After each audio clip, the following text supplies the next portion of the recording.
blow. Gilly's here, it's the place to go. Grab a star of rock with Mike and the Metal Man.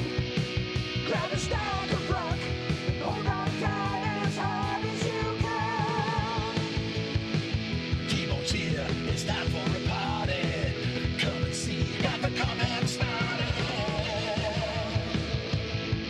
Grab a star of rock with Mike and the Metal Man. Grab a stack of rock and hold on tight as hard as you can. Grab a stack of rock with Mike and the Metal Man. Grab a stack of rock and hold on tight as hard as you can. Grab a stack of rock. Grab a stack of rock.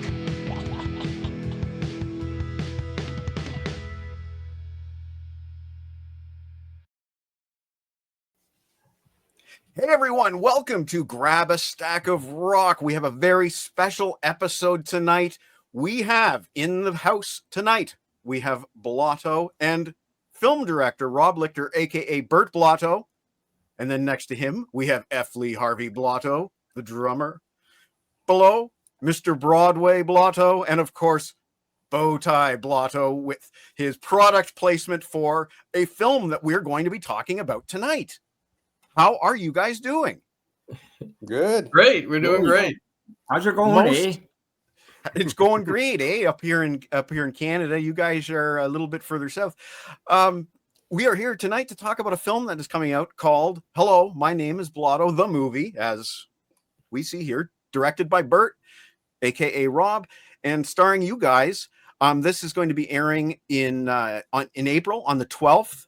At the Cohoes Music Hall. Was that it? Yes, Cohoes Music Hall. Coming up very soon, less than 2 months. So I guess my first question that I wanted to ask you guys is probably the most important one of the night. Did any of you ever become lifeguards? Actually, I did. Funny you should ask. I was a lifeguard in high school, and in fact, the lifeguard shirt that Sarge is wearing in the lifeguard video is my old lifeguard shirt from Darien Lake in upstate New York. I didn't know that. Yeah. Wow. And then about 10 years ago, I was living in the Berkshires in a little town that had a couple of lakes with a town beach, and I went and re-upped my certificate, and actually I was actually a lifeguard like 10 years ago for a couple of years on the town beach in Monterey, Massachusetts. No, that's the answer I was really hoping for. Didn't expect to get it, but I got it. But anyway, on a more serious note, we are here to talk about this film that you guys have coming out, and I know, Rob, from talking to you earlier, I know you're really proud of this film. Before we show the trailer, can you just tell me real quick, when did this...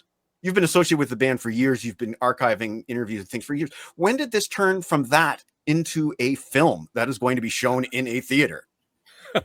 That is an amazingly good question because I have no idea. Basically, I would hear, stop me if I'm getting too into it, but I would hear the stories from these guys, ever since I had met them, just the amount of road stories and inside jokes and things that I would hear all the time, and it would just blow my mind. The next thing would be this, the next thing would be this. We opened for Tim Curry, whatever it was, and I'm just like, oh my God, what was it like, and all that stuff. And I'm a video guy. I teach TV production and stuff like that, and it was just kind of in my nature to try to archive that, capture that. So back in about 2000, they were putting out their second CD, and I took that opportunity to kind of meet with all of them and try to get interviews at that point. And it just never really turned into anything. So I just let it sit. And then honestly, and Cheese had just died at that point. So it was kind of like, oh crap, I missed that chance. So let me at least get these guys. And then Sarge died in 2015 or 18. 19. And 19, excuse me. In 2019, Sarge died. And I was like, what am I have to get, I have to get this stuff on film. So that's kind of, I'd say when I started in earnest to try to put something together. But the idea of it playing in a movie theater was the furthest thing from my mind. I figured this would be on YouTube if we were lucky, and it wasn't pulled down, after a day or two. But I just wanted to do it because, as I was saying, these guys, I mean, they're my friends, and I like hearing their stories, and I want them somewhere. So no one else is doing it, so I just did it, and it turned out pretty good. So Yeah, there's footage in there. I mean, there's interviews that he said that were from 2000, 2005, 2010, 2015. Yeah. And you can see the hairlines changed, through the progression of the movie. There's footage from 1971, I think, or maybe 73, all the way to, I guess, this year, in it. So it's a real, Right. In the interviews we did, like more recently, we purposely tried to provide a narrative flow for the whole thing. We did this, we did that, and so forth, which wasn't really present in the earlier stuff. Was more haphazard, sure. so that he could piece that together to make a narrative flow through it. But there's footage in there from us back in playing in the 70s. Sorry, Broadway, go ahead. Scorsese begged us to do the film, but we said no. We want Bert. I think that's a gamble that may pay off because I've seen the trailer and it's quite good. You guys want to take a look at this trailer? I mean, Sure. you've seen it. Well, let's show it to the They audience. won't let me see it, right? Are you serious? No. Anyway, Yes. I'm going to get rid of this banner so that you can see it in its full screen glory. But here is the trailer for the forthcoming film. As it says right there, hello, my name is Blotto, the movie. Check it out.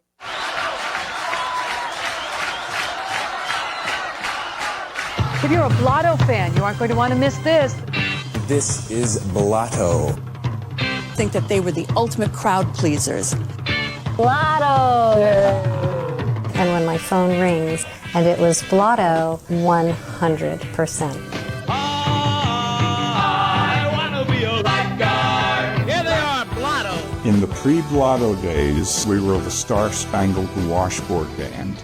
Destined to take their place alongside the immortals, the Star-Spangled Washboard Band. We played and we played and we played and we played. Then we broke up. They didn't want to stop playing. Somehow we came up with the name Blotto. Next thing I knew, we were Blotto. People come up to us and said, "You are the funniest band I have ever seen." I think we had more than most people expected. They're making it on the strength of the airplay in the area, their personalities, and their music. Blotto was one of the first bands ever played on MTV. And then MTV just skyrocketed. Really caught on, we had a really crazy following. That Lifeguard song, if you didn't follow music, you still knew that song. You're not going to believe this. We're getting played on NEW. We were gods. Suddenly we were gods. We played and we played and we played and we played. Everybody wanted them. They were booking out of town. The new one is Metalhead. Some got the joke, but others did not. They think we're making fun of them. I think Atlantic Records is going in a different direction than Blotto. Every label said no. It's not a disco act, it's not a country act, it's not a rock act, it's not a comedy act. I think it just sort of burned itself out. I mean, we didn't know what Blotto was, but we certainly knew what it wasn't. Then everybody went home and got real jobs again. We never really broke up. We would continue to relive the glory days. We'd get on stage and we would have fun. That was intense fun.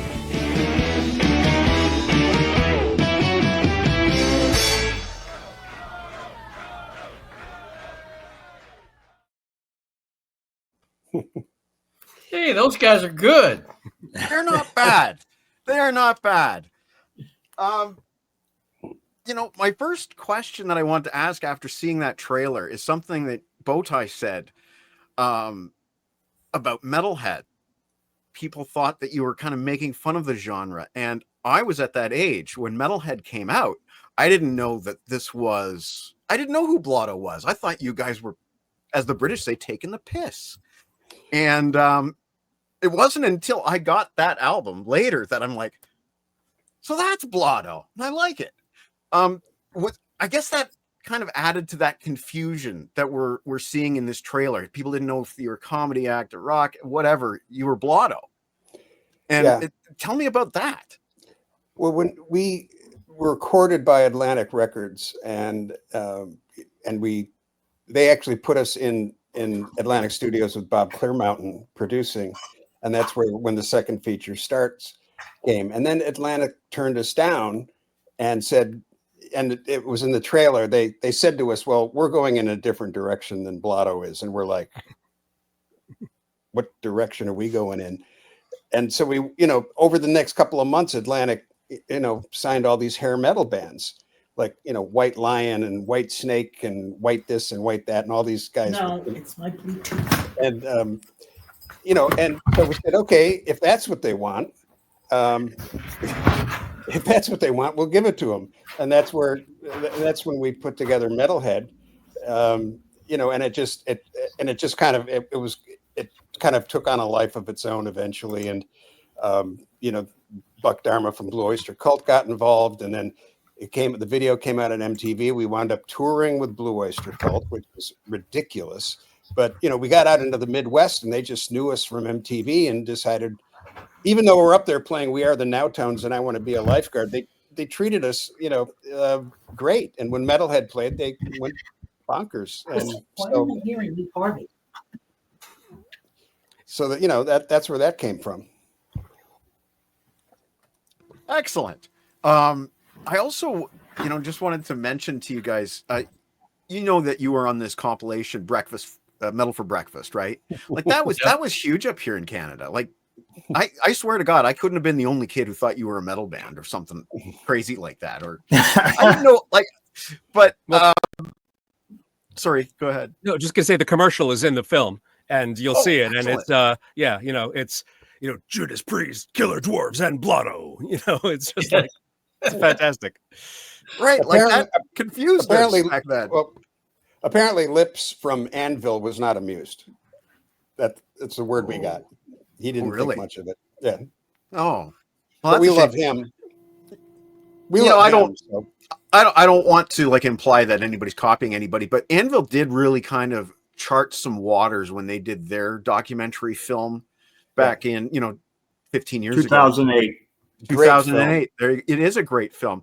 But without drawing comparisons, I'm just wondering, Rob, if this film did take any inspiration from one of the multitude of rock documentaries out there. Was there anything you were like, that's pretty good, I'd like to go for something like that?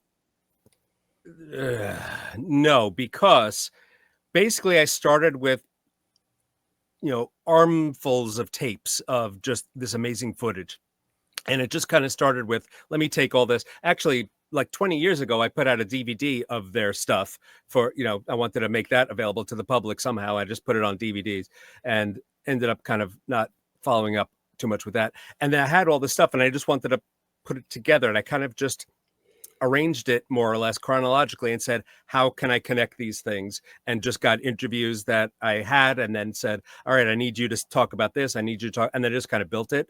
There really was no focus, structure, anything like that. Like I said, it was just kind of, oh, let me just do this. It was not, I did not plan it out. It was not, I had no storyboards. I had no outlines. I just kind of made it up as I went along.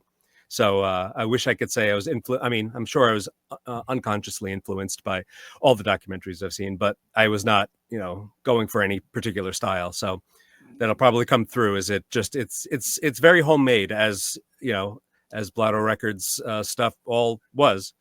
So I take pride in that. As it's totally DIY. I did the whole thing myself. So it's just it is what it is. I don't know what it's trying to be, but It's quite fun, when the first time he showed it to us, it was several edits back.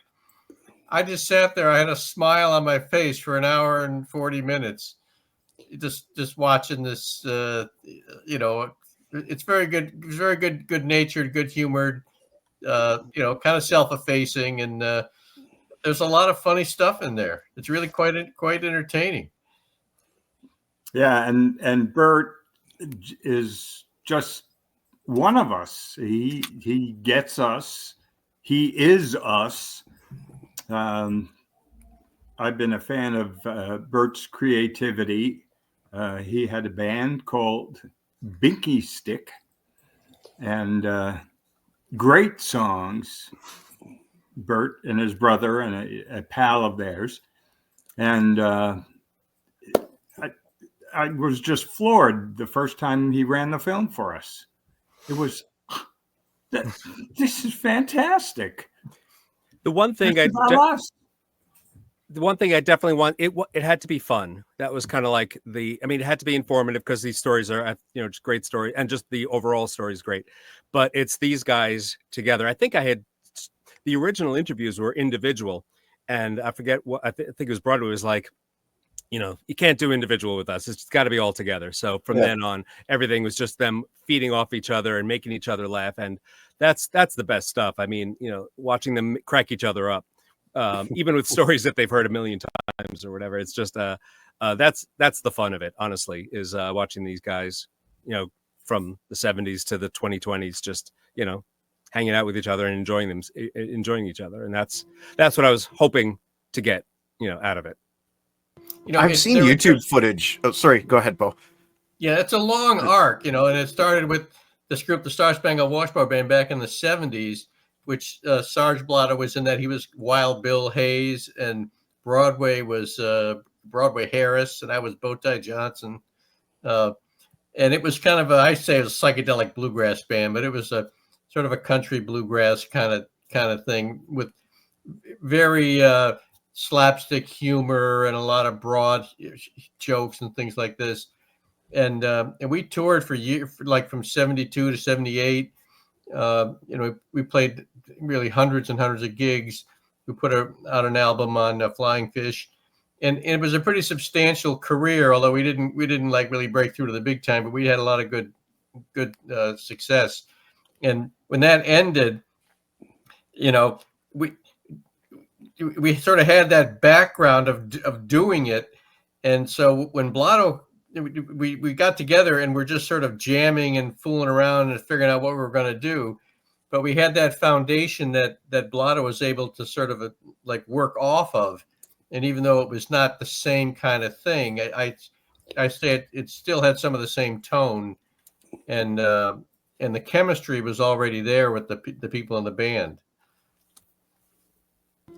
Well, one thing I was going to mention is that after I initially kind of discovered you guys by buying the album, I decided to check out YouTube footage because I always say, you got to see what the band was like live to kind of understand them. And I'm seeing this video that you guys have up on YouTube called Tonight at Toad's Place. And there's bits where you guys are like riffing off each other in a comedic way. So it's like, you guys were naturals with that. And so I totally understand why you say you got to be interviewed together, because I've seen you guys riff off like that. But then on the other side of the coin, we have the musicianship, and listening to the music all week. I've been floored sometimes by the musicianship. I just F. Lee. Bored? You're drumming. Wonderful stuff there. I mean, but no, Broadway, he said floored, not bored. Oh, floored. Yes, floored. No, I was floored. He's chairman of the floored. So, the way I saw it is you've got these guys, they can write really good songs, regardless of any comedic things going on in the lyrics. These songs are solid. A song like I Quit is that's a great song, right? But then you have this kind of, I guess, almost like Three Stooges kind of back and forth where you can just riff off each other. And it's a remarkable combination. And I'm hoping we're going to see lots of that in the film. Yeah. And it was never the same 2 nights in a row. I mean, we've all gone to see bands on like the same tour, and the talk between songs is exactly verbatim every night. I mean, they have everything scripted down to a T. Ours never, ever was. It was always, sometimes we'd be talking in the van on the way to a gig, and we'd get to a gig, and all of a sudden there'd be this extension of the conversations we were having and these in-jokes that would repeat and pile on one another, but it was never the same. It was never the same twice. We today really in the couldn't YouTube era, remember the night before. We couldn't remember what we did. And it's funny that every once in a while I'll see the comparisons to Frank Zappa, which is very funny to me because musically not really, but the sense of humor, and it's not a comedy band and it's not a straight rock band, but it's something else, you know what I mean? And like you said, it's all in jokes and stuff that you pick up on the road and just turn into whatever it is. Which is that the thing that I find in all these interviews with the other people is that they were either people dismiss them for being a comedy band because there's too much comedy in their rock, or they recognized that there was both things existing in the same space, and that's okay. And it's just, it's unfortunate that not enough people were okay with, having something that wasn't exactly the same as everything else. And it was really, really, really frustrating. Even editing the thing, watching them get so close, and I'm just like, you idiots. Well, we just did what we did. And, what else can you do? You said that there's one quote where Bow Tie says, "What can you do but what you do?" And I don't know if that was rehearsed or off the cuff, but I thought that was brilliant because that was exactly it. Yeah, that's just what we did. And like I said, we did a lot of that in the Star Spangled Washboard Band. And we didn't do quite as much shtick in Blotto, but there was still a thread of that ran through, pretty much the whole show. And, there was a lot of people that liked it, and there were people that didn't like it. That's fine. We have their addresses. Yes, we know where they live. The general public liked it. The record companies didn't like it. That's kind of the dichotomy, Yeah, we had a strong fan base, but it didn't fit into any particular slot, and that makes it a lot harder to get traction in the music business, particularly back in the 80s.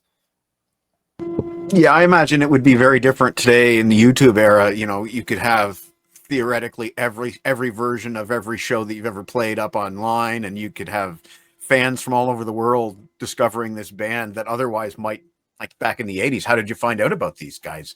Well, through compilation albums, music videos, and the occasional radio airplay, right? But if you're in the wrong part of the world, good luck. So I don't know. I guess that would be the question is, if people get a chance to see this film, are they going to be Blotto fans?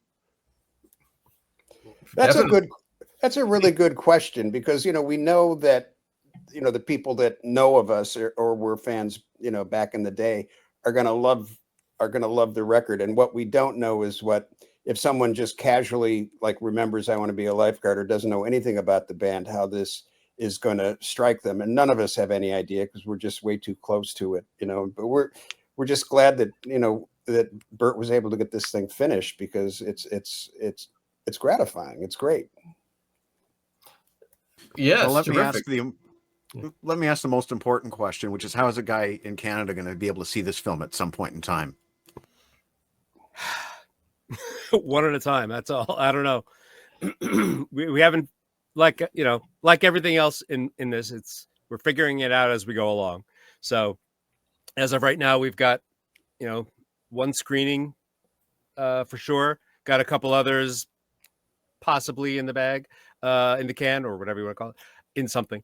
And after that, I don't know. We'll let you know. I mean, again, worst comes to worst, years from now, I'll just throw it up on YouTube and let everyone watch it for free, whatever. But because that's, as far as I'm concerned, that was my main goal. Everything else is gravy. But if we can, get it in theaters or road show it up in wherever, that would be, that'd be too much to ask. I think that'd be amazing. Yeah, again, we'll try to get it into some festivals and some prominent festivals, if where there's a possibility of getting distribution. If that doesn't happen, we'll approach various platforms directly, and if all of that fails, we'll just stick it up on YouTube and Vimeo and let people enjoy it.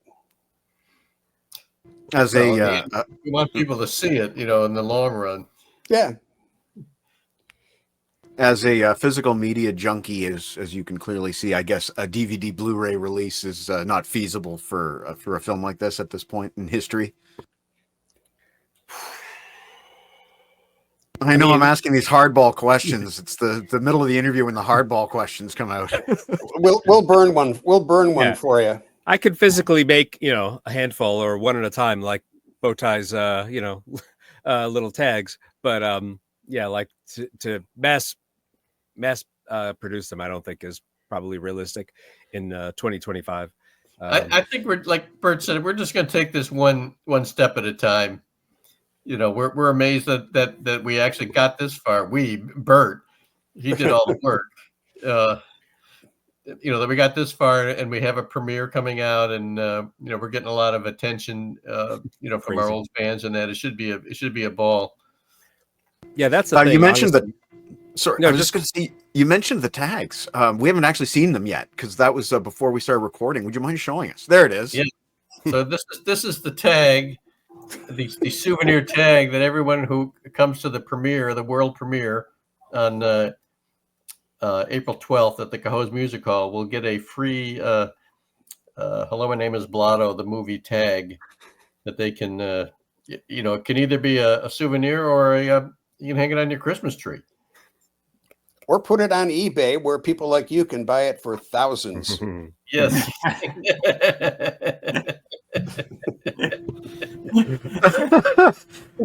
He did the evil laugh like Dr. Bo.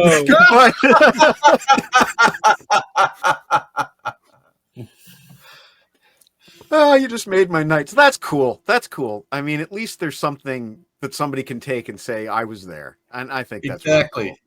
Well, that's what I was thinking when we met, and I made these up. Is it's an event, and there's going to be a lot of old friends that are going to be there, and it bring back a lot of memories. So I thought having a tangible souvenir would be fun. And I don't know how many people know that is a reference to that old cardboard tag, right? I mean, I don't know if that's as well known as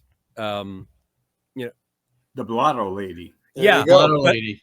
But but the actual tag was something that you guys would hand out at concerts in the 79, 80s. In the early days. Yeah, because you've seen these paper. Is that a paper tag, Broadway? That's a sticker. A sticker. But there used to be these paper tags that you'd wear to like a convention. It says, "Hello, my name is," and you'd write your name in there. What's yours? And when we were getting started as Blotto, I think we were handing those out at 17 Maple Avenue or one of the places where we played. I can't remember exactly how that worked into it. It was pure Sarge. I mean, Sarge came up with it. It had to be Sarge.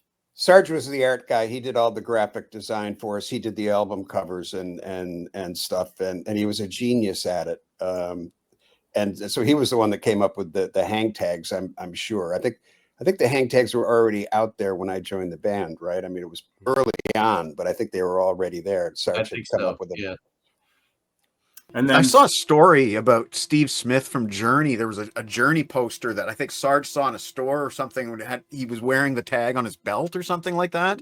Yeah. Journey were at your earlier shows as Blotto, I guess. Yes. Yeah, that's fully covered in the documentary. It's a really funny story, but about 2 years later, I think they were in a bar when we were playing, and it's a long story, but 2 years later, people were going, well, there's this big Journey poster and the guy's wearing a Blotto button. We're going, what? He's what? And so there it was. You go to Spencer Gifts, in the mall and buy a Journey poster, and there's Steve Smith wearing a Blotto tag. Oh, that's fantastic. And I guess for the long version of the story, see the film is what we want to say. Yes, exactly. Yes. Yeah. It's a good one. Excellent. And I imagine the film is loaded with stories like that. Sure. Yeah. The ones we can tell. Yeah, that's the other problem with trying to put this together as not an archive but a movie is figuring out what to cut, because you just can't put in, you can't make it a 5-hour thing. It would just be unwatchable, honestly. But it was, every cut was like, oh God, do I get rid of that? How do I get rid of that? Amazing stories left and right. And that was just like, I had to boil it down to the most, the ones that complemented the narrative structure the best, I guess. So maybe if there is a Blu-ray, we'll have an extra, 2-hour extras of everything on the cutting room floor. I don't know. We could have an hour-long film of Bow Tie and I driving down to New York City to get our records in the record stores. That one day was just so filled with everything and ended up with both of us, Bow Tie and me, getting soaked because there was a hole in the floor of my car. I had you guys. Every time I hit a puddle, Bow Tie would say, "Is your car leaking? What's going on?" Well, I hit one big puddle. I didn't know the hole was there. It was under the mat. And the puddle was so big, it pushed the mat back. It got water all over the back. It didn't push the mat back. At that very moment, I was lifting the mat to see if there was a hole in the floor. And so I pull the mat back. There's a huge hole. And then you go through a puddle and I get completely the whole car. It just filled the whole car with water. But that's where we also went to these clubs to try to get our first a club date when Lifeguard was on the radio. We went to a bunch of nightclubs, and the one that we thought was the least promising, a club called Snafu, turned out to be the club that called us actually the next day, because the guy who ran it, through something, he had booked a washboard band somewhere like a few years before, whatever. And one thing led to another, and that's how we got our first nightclub date in New York. And you obviously live in that glamorous rock and roll lifestyle with the holes in the floorboards, and going to New York to get your records in the stores. But, you guys pioneered back then with that. This is kind of stuff that bands had to do later on by nature of the business. But you guys were out there putting out your own albums. I mean, this one here's on Blotto Records. Yep. Not sure who issued the collective works. But this kind of leads me to, again, sort of an elephant in the room for the physical media guys. And that's, is there ever going to be another Blotto compilation? Is there ever going to be something on vinyl, something on CD? We crave this. Physical media guys, we're all masochists. We pay $50 for a record store day version of something on pink vinyl. I think pink would look great for a Blotto record. What do you guys think? Pink Definitely. Black label. Yeah. Pink record, black label. I like it. Yep. All right. Well, we'll take it under advisement. That's all I can do, right? Like anytime I talk to somebody in a band, I always like to say, listen, there's a very small subculture of us that will buy anything that you put out on physical media. So just, put that in the back of your head, and we'll leave it at that. Well, hopefully the movie will get them more fans, and then that way we'll have a enough of a fan base to warrant printing up pink records for Record Store Day or something. So a hypothetical for the band, somebody says, let's put out the soundtrack to the movie. Which tracks are you going to put on the soundtrack to the movie? Hello, my name is Blotto. Oh, that's a good one. There are so many damn songs in this thing. Bits and pieces everywhere. I mean, everything. Can we put on It's a Long Do Way it as to a the box Top set. Rock and Roll by AC/DC? Yeah. Did you guys cover that? No. Oh, well, then you could, I guess. The thing is, we have a huge amount of stuff to choose from, because over the last 5 years, we've put out a whole bunch of live stuff on Spotify at like 6 live shows, which again are all different and are from different points of the arc of the band. And so we have all this stuff to choose from, not just the 2 CDs that we put out. We have like 4 times more than that, and so it could be fun. See, that's news to the physical media guy. I didn't know that. So my wife has a Spotify account, and I will get that taken care of very, very soon. So thank you for that. Enjoy. Is there anything unreleased as far as like songs that you guys have written and recorded? Is there anything unreleased, or have you guys pretty much mined all the tapes? There's like 1 or 2 or 3 tracks that we have. There's tracks that we know exist. There's recordings that we did in a small studio in Schenectady, but the guy has split town, and we don't know we don't know where those tracks are. But again, there's not that many of them. The one I'm really wishing we could get our hands on was our version of J.J. Cale's Cocaine, which was Spokane. And one verse was Spokane, one was Lo Mein, one was Romaine, one was Tomaine. Rogaine. One was Rogaine, yeah. And that was really and I remember the recording it. I remember like the band was on fire, and I wish that could see the light of day, but it's gone, and we don't have a live version of that either, I don't think. But that would be a fun one to see. The only songs that I have in the archive that I'm aware of are basically just alternate versions of other songs. Yeah. Or live recordings of some songs that were, iffy. So yeah, there's no gold that we're sitting on, unfortunately, at least not that we know of. You say that, but I mean, I've bought albums in the last year that are probably far, far shoddier in terms of sound quality by major label bands. So again, I'm always looking for something new that I can add to my record collection. Do you guys collect your own records? I've always kind of wondered that of bands. Like, do you guys have a complete Blotto collection at home? I have more than that. I probably do, but I'm not. It's not like I think I have to go out and play it. I think Bert's got it taken care of. Yeah, though. I'm pretty nice sure collection I of 12 inches there. Yeah. 2 copies. All right, so Bert's got it covered for every. So if you guys ever want to hear any of these albums, Bert's got it covered. Just so you know. Yes, really. Oh, that's great. These are hard to come by. I don't know about where you guys are, but where I am, they are hard to come by, and with shipping on records these days, it's prohibitive. So, this is a really great way to get most of that stuff, and this is, you can get this on CD. So. Anybody out there looking to get some Blotto on physical product, this is probably your best option right there. I guess I'll wrap it up by asking you, or not asking you. I wanted to tell you a story, and maybe mostly directed towards Bow Tie because you sang this song, but in 2018, my beloved mother-in-law was dying of cancer.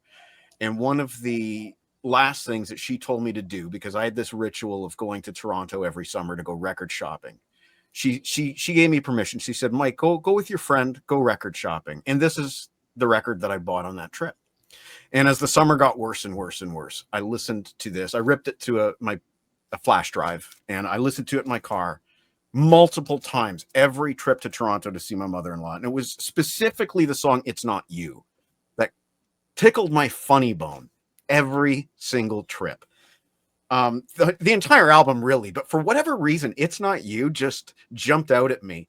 And then there's that whole monologue at the end about the soft soap and the cat hair and all this stuff. And I couldn't help but think that my dear mother-in-law, she would love that song, and she would probably like listening to this album with me in the car.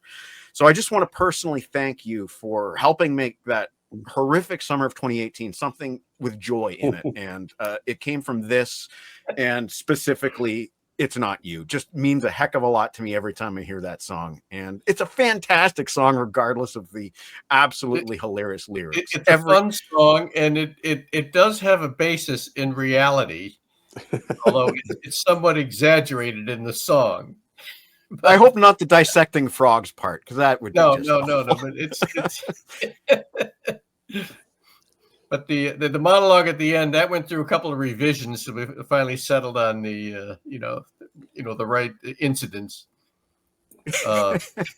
One or two of them there might actually happen. Well, I've definitely experienced the cat hair and the soft soap, so yeah, that one I could identify with. But thank you guys for the music, and that's sincere. Like, and I meant everything I said when I said the musicianship is great. I mean, you guys are playing multiple genres. I'm hearing like a little bit of reggae in some of the songs, and we're hearing obviously metal and all this other stuff. We're hearing classic oldies, and of course the comedic chops. So we'll do this Wayne's World thing. We're not worthy. We're not worthy. But thank you for the music. Thank you for the laughs, and I'm going to thank Rob in advance. Thank you for the movie, but I'll that's provisional, because if there's anything I don't like about it, we'll just add some notes. Well, you're okay with nudity, right? Yeah. I'll check with the wife, but yeah. We thank you for giving us a forum here and remembering us, which is nice. Well, as a relatively recent fan, I can say that this stuff is pretty timeless. And even though I remember these guys from the 80s, I never knew what Blotto was until I got that record. And I saw it and I had to have it. So thank you guys again. And thank you to the cat there as well. It's a dog. It's a dog. And it's a pleasure to finally meet you, F. Lee Harvey. It's been since 2018 that you started reading my writing, so I appreciate that. Thanks, Mike. Nice to meet you, man. Yes, and nice. He passed your writings along to the rest of us, and thank you for all your words. And my heart goes out, to your mother-in-law and the whole saga. That the way you wrote it was just very poignant. Well, thank you. And I'm leaving all this in because this is real. This is the real life, as Freddie Mercury once said. So again, the movie is out April 12th. You have to go to the actual theater though. In let me read it again. Cohoes Music Hall. You have to go there to see it, but we are going to hope and we are cross our fingers that something will show up that you can see at home. So thanks again. Good luck at that premiere, and nice meeting you guys. Thanks, Mike. Thank you, Mike. Thank you, brother.